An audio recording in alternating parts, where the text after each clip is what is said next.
जैसा कि हम आपको नासा के मार्स इंजेन्युइटी हेलीकॉप्टर की 8th फ्लाइट के बारे में डिटेल में बता ही चुके हैं, तो प्रेजेंट टाइम में नासा की तरफ से इस इंजेन्युइटी हेलीकॉप्टर की जो 9th फ्लाइट है उसके रिगार्डिंग एक बहुत बड़ी अपडेट आई है। और यह जो 9th फ्लाइट होने वाली है यह अब तक इंजेन्युइटी की सबसे एम्बिशियस फ्लाइट होने वाली है। तो चलिए बिना किसी देरी किए इंजेन्युइटी हेलीकॉप्टर की इस 9th फ्लाइट के बारे में जानते हैं। यह तो आप सभी को पता है कि नासा का जो इंजेन्युइटी मार्स हेलीकॉप्टर है, जिसको परसीवरेंस रोवर के साथ मार्स पर भेजा गया था, वह मार्स पर सक्सेसफुली अपनी 8 फ्लाइट्स को कंप्लीट कर चुका है। और यह जो इंजेन्युइटी हेलीकॉप्टर है यह अपनी एक्सपेक्टेड मिशन लाइफ के पूरा हो जाने के बाद भी ठीक प्रकार से मार्स पर ऑपरेट करा जा रहा है। और क्योंकि इस हेलीकॉप्टर की 8 फ्लाइट सक्सेसफुली कंप्लीट हो चुकी हैं, इसलिए नासा की तरफ से इसकी 9th फ्लाइट को शेड्यूल कर दिया गया है। और ये जो 9th फ्लाइट है यह इस इंजेन्युइटी हेलीकॉप्टर की अब तक की सबसे एम्बिशियस फ्लाइट होने वाली है, जिसमें इंजेन्युइटी हेलीकॉप्टर की जितनी भी लिमिट्स हैं उनको इस फ्लाइट में चेक करा जाएगा। मतलब कि अभी तक ये जो इंजेन्युइटी हेलीकॉप्टर है वह मार्स पर 100 मीटर से लेकर 150 मीटर्स तक का ही डिस्टेंस कवर करता था, लेकिन नासा की तरफ से दी गई जानकारी के अकॉर्डिंग अपनी 9th फ्लाइट में इस हेलीकॉप्टर को जो इसकी हाईएस्ट कैपेसिटी है उसमें परफॉर्म करना पड़ेगा, जिसमें इस हेलीकॉप्टर के द्वारा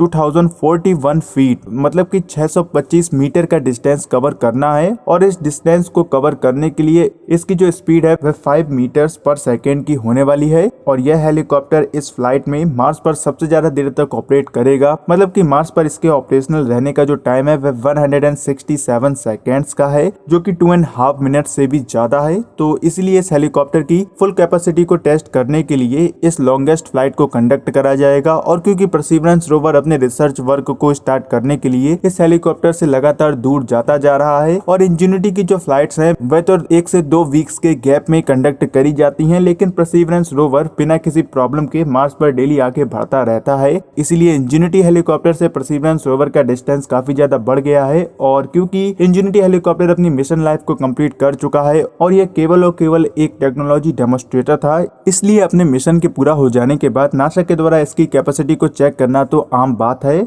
और यह भी कंफर्म करा गया है कि अपनी इस लॉन्गेस्ट फ्लाइट में इस हेलीकॉप्टर के द्वारा जो इसका न्यू एयरफील्ड है उसमें लैंडिंग परफॉर्म करी जाएगी। और इस दौरान इसके द्वारा कई सारी कलर्ड इमेजेस को कैप्चर करा जाएगा। फिलहाल तो यह जो 9th फ्लाइट है यह ईस्टर्न डिलाइट टाइम के अकॉर्डिंग 4 जुलाई को कंडक्ट करी जाएगी। और अगर आप इसको इंडियन स्टैंडर्ड टाइम में कन्वर्ट करते हैं तो यह फ्लाइट आपको 5 जुलाई को देखने को मिलेगी, यानी कि कल आपको इस फ्लाइट की डिटेल्स हिंदी स्पेस चैनल पर जरूर देखने को मिल जाएंगी। और इसी के साथ आपको यह भी बता दें कि अगर इंजेन्युइटी हेलीकॉप्टर अपनी इस लॉन्गेस्ट फ्लाइट में सक्सेसफुली सरवाइव कर पाता है तो नासा के द्वारा जो इसकी 10th फ्लाइट होने वाली है उसमें और भी ज्यादा लॉन्गेस्ट रूट को परफॉर्म करा जाएगा। फिलहाल तो इंजेन्युइटी हेलीकॉप्टर में कुछ माइनर प्रॉब्लम्स आई हैं, जिसके चलते इस इंजेन्युइटी हेलीकॉप्टर की लिमिट्स को चेक करा जा रहा है। बाकी आप इंजेन्युइटी हेलीकॉप्टर की 9th फ्लाइट के लिए कितने ज्यादा एक्साइटेड हैं कमेंट सेक्शन में जरूर बताएं। तो आज के इस वीडियो में रखते हैं बस इतना ही। हिंदी स्पेस चैनल को इंजेन्युइटी हेलीकॉप्टर से जुड़ी हर एक अपडेट को सबसे पहले देखने के लिए जरूर सब्सक्राइब करें। तो मिलते हैं अगले वीडियो में, तब तक के लिए जय हिंद, जय भारत, वंदे मातरम।